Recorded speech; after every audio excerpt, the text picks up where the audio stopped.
बदतमीज बहू। सभ्यता से भरपूर शास्त्री परिवार की मोहिनी को पढ़ाई के लिए विदेश भेज देते हैं, जहां से वह सालों बाद ग्रेजुएशन करके इंडिया वापस आती है, जो अब संस्कार, सभ्यता और संस्कृति जैसी चीजों से कोसों दूर होती है। एक सुबह मोहिनी शॉर्ट ड्रेस पहने, कानों में हेडफोन लगाए, जोर जोर से इंग्लिश गाने गाते हुए घूम रही होती है। सुबह सुबह भगवान का नाम लेते हैं, राक्षसों की तरह चिल्लाते नहीं। पॉप्स, आपको अच्छे गाने की बिल्कुल समझ नहीं है, so take a chill pill. अरे मोहिनी, पापा से ऐसे बात करते हैं क्या? सारी तमीज भूल गई हो। ओह मॉम प्लीज, इतनी बड़ी भी कोई बात नहीं हुई, सो डोंट ओवर रिएक्ट। ऐसे ही दिन बीतते हैं जिसमें मोहिनी के तौर तरीके, रहने और बात करने का ढंग उसकी मम्मी पापा को परेशान करने लगता है। भला कोई मानेगा कि ये मेरी बेटी है? रीति रिवाज और संस्कारों से तो इसका दूर दूर तक कोई नाता नहीं, और अब तो लगता भी नहीं कि कभी होगा। अरे ऐसे कैसे नहीं होगा? लड़कियां सारे नखरे अपने माँ बाप को ही दिखाती है। ससुराल जाकर उन्हें सब कुछ करना भी पड़ता है और मानना भी।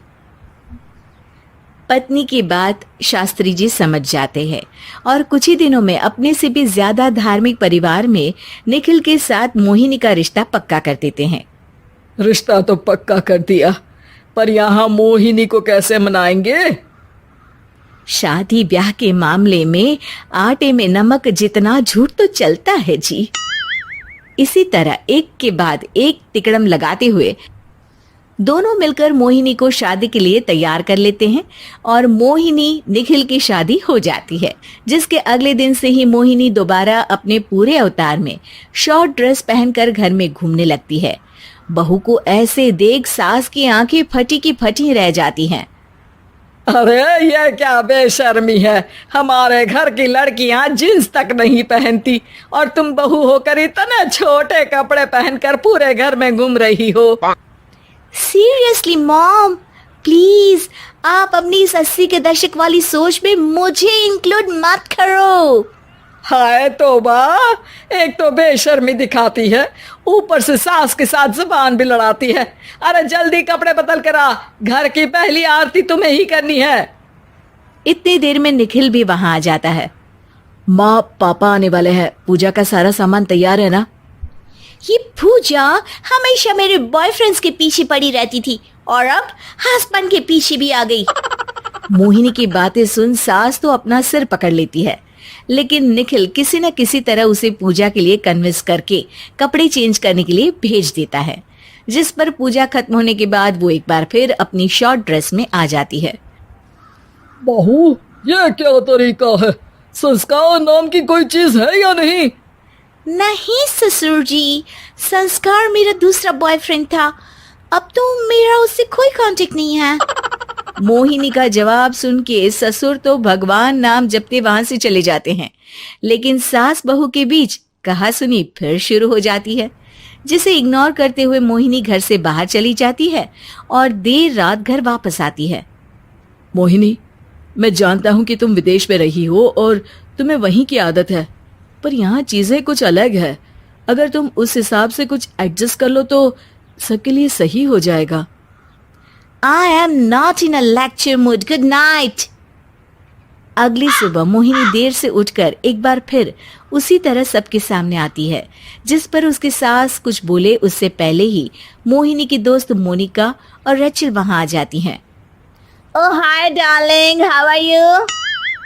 OMG, we missed you so much. I missed you too darling. Ram Ram, इन्होंने तो तुमसे भी छोटे कपड़े पहने हैं। अरे तुम लोगों के अंदर कोई शर्म लिहाज बाकी भी है या सब बेच खाई? मोहिनी, तुम्हारी मेड कुछ ज्यादा नहीं बोलती। इस पर मोहिनी की दोस्त उसकी सास का मजाक बनाने लगती है, जिसे सुन निखिल उन्हें जवाब देते हुए कड़वे शब्द सुना देता है और वो सुन के वो दोनों तो मुंह बनाए वहां से चली जाती है, लेकिन गुस्से से लाल मोहिनी वहीं खड़ी निखिल को घूरती रहती है। घूर क्या रही हो?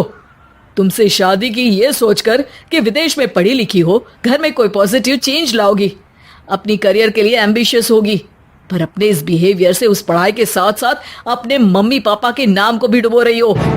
अगर तुम्हें ऐसे ही हाल रखना है तो यहाँ रहने की कोई जरूरत नहीं है। निखिल की बातें सुनकर मोहिनी रोते हुए घर छोड़कर अपनी मम्मी पापा के पास वापस आ जाती है। ससुराल में सब कुछ ठीक तो है? वो अपने आप को समझते क्या है? मोहिनी पर चिल्ला रहे हैं? मैं क्यों उसके इशारों पर चलूं? मैं अपनी लाइफ अपने तरीके से जीना चाहती हूँ और वो ना आप लोगों को मंजूर था और ना ही उन्हें है। तुम यहाँ नहीं रह सकती। अपने पापा की बात सुन के मोहिनी हैरान रह जाती है। हाँ, तुमने बिल्कुल सही सुना। अगर तुम्हें अपने इस घमंड, बेशर्मी और बदतमीजी में ही जीना है तो तुम यहाँ भी नहीं रह सकती।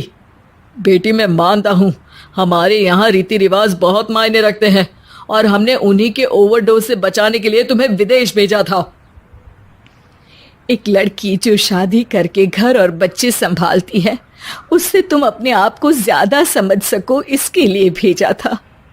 तुम उससे ज्यादा समझो और बनो, पर तुम तो किसी दूसरी ही ट्रेन में चढ़ गई बेटा। उसके मम्मी पापा बहुत देर तक मोहिनी को सारी बातें समझाते हैं, जिन्हें सुनकर मोहिनी को अपनी गलती का एहसास होता है।